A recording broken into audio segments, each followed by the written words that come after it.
Magandang araw mga bata! Ang tatalakayin natin ngayon sa GMRC 3 Quarter 2 Week 4 Day 2 ay tungkol sa mga gampanin sa paaralan.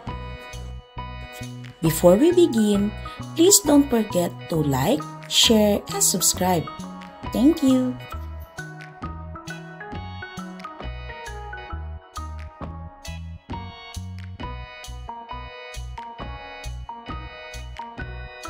Panimulang gawain. Magandang araw sa inyong lahat. Kamusta kayo? Kahapon ay meron akong mga itinanong sa inyo na mga gawain at inalam natin kung ito ba ay inyong ginagawa. Ngayong araw ay muli nating titingnan kung inyo bang nagawa ang mga gawain at daragdagan pa natin ito. Para sa ating balik-aral, naalala pa ba ninyo ang ating mga aralin kahapon? Tungkol saan nga ang ating naging talakayan? Maaari bang magbigay ng mga halimbawa?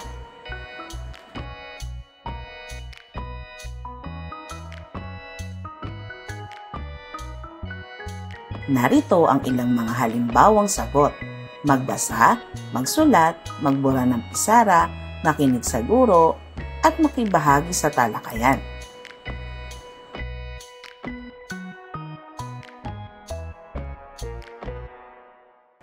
Pagganyak. Sa isang malinis na papel, iguhit ang iyong paaralan. Ipakita sa iyong guhit ang mga karaniwang ginagawa mo o ng mga kaamag-aral mo sa loob ng paaralan.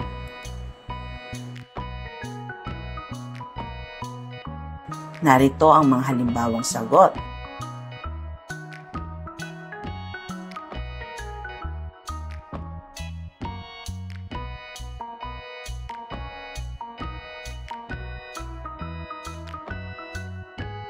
Sa likod ng papel o sa ibaba ng guhit, sagutin ito. Ano ang ginagawa mo sa paaralan kahit walang nagsasabi sa iyo? At bakit mo ito ginagawa?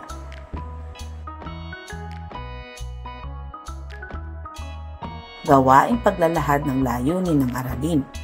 Ngayong araw ay atin namang ilalarawan at iuugnay ang mga gawain na nagpapakita ng pagtupad sa mga gampanin at mga inaasahang kilos ng paaralan na lilinang ng mga gawi na makatutulong sa pagpapaunlad ng mga kasanayan at ugnayan sa kapwa.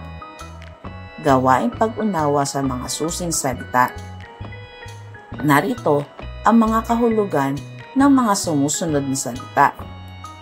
Pag-aralan itong mabuti.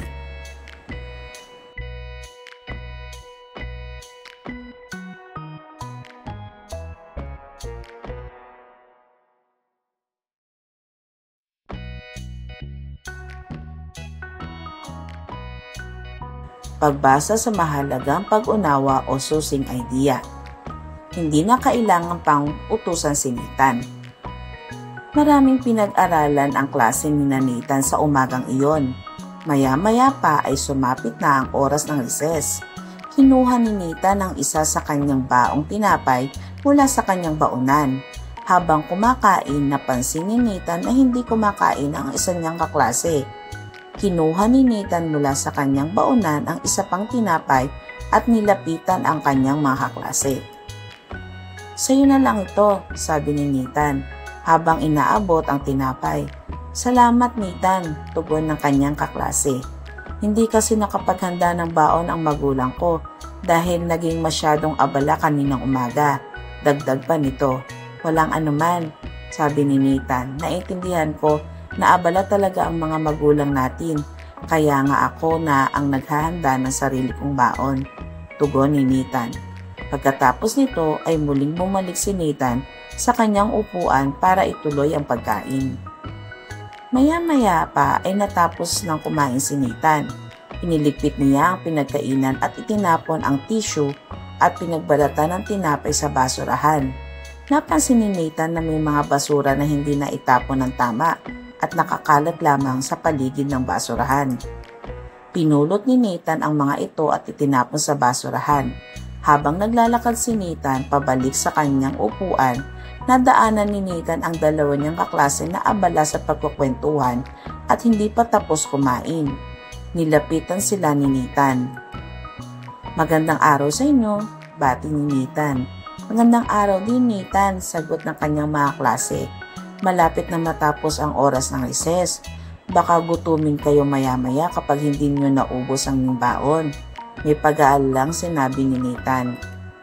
"Ay oo nga," gulat na sambit ng isa sa kanila. "Nalibang kami sa kwentuhan," dagdag ng isa pa. "Salamat sa paalala, Nathan." Sabay na saad ng dalawa. "Walang anuman," sagot ni Nathan. Muling naglakad patungo sa kanyang upuan si Nathan at dali-dali namang inubos ng kanyang dalawang kaklase ang kanilang mga baon.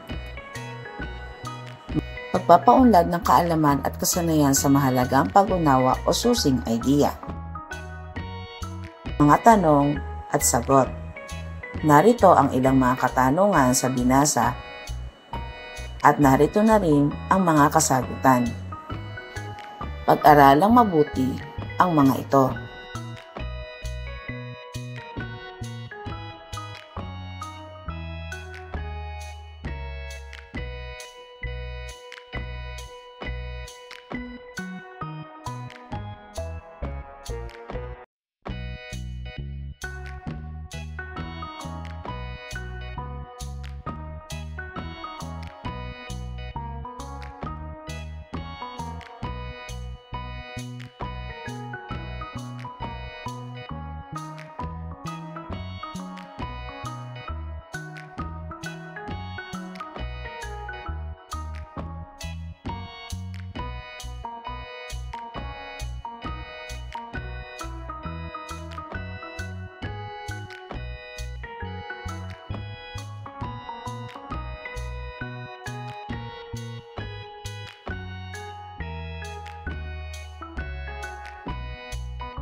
Pagpapalalim ng kaalaman at kasanayan sa mahalagang pag-unawa o susing idea.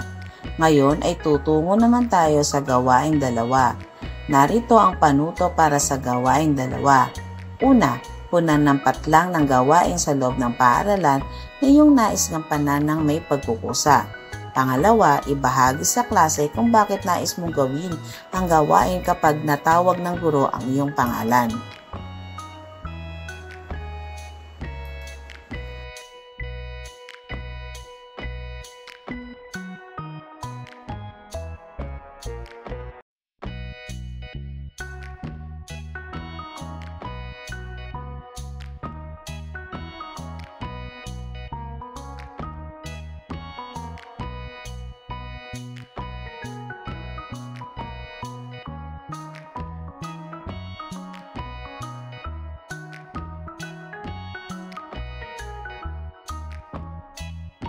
Paglalapat at paglalahat. Anong gawain sa paaralan na kayang gawin ng isang batang tulad mo nang may pagkukusa na makatutulong sa pagpapaunlad sa iyong mga kasanayan at ugnayan sa kapwa? Maaring gawin ito ng pasulat o pasalita. Narito ang sitwasyon.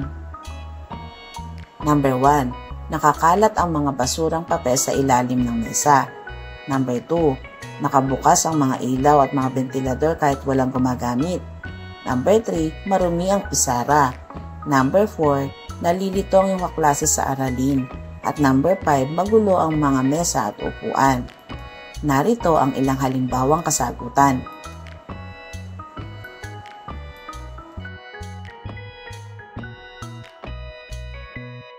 Pagtataya ng natutunan. Panuto.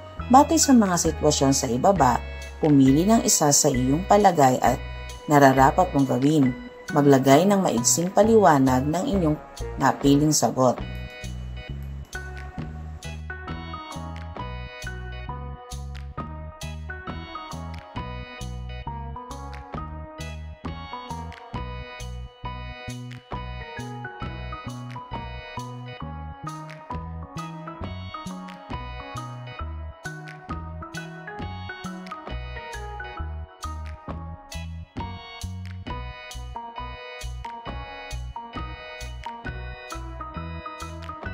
Para sa ating remediation, sagutin ng 3 hanggang 5 pangungusap ang mga tanong. Mahalaga bang tuparin ng isang batang tulad mo ang mga inaasahang kilos sa paaralan? Bakit?